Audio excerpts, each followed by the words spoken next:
ఒకరోజు ఒక సింహం ఎండాలో తిరిగి అలసిపోయి ఒక చెట్టు కింద సెదదిరింది. చిట్టెలుక ఒక అతి చెట్టుపై నుంచి చూసుకోకుండా సింహం మీద కుదుకింది. అప్పుడు సింహం ఆ ఎలుకను కోపంగా చూసింది.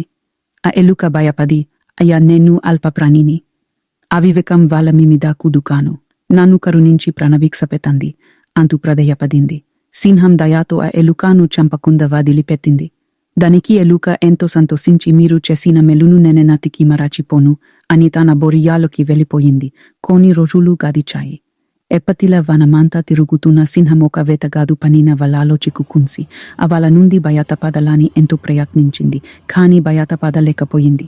ఇక ఆ రోజుతో తన జీవితం ముగిసిపోతుంది అనుకుని భయంకరంగా అరుస్తూ ఆ వల నుండి బయటపడటానికి శతవిధాల ప్రయత్నించసాగింది. దాని అరుపులు విన ఎలుక తన బొరియలోంచి బయటకు వచ్చింది. వలలో చిక్కుకున్న సింహాన్ని చూసింది.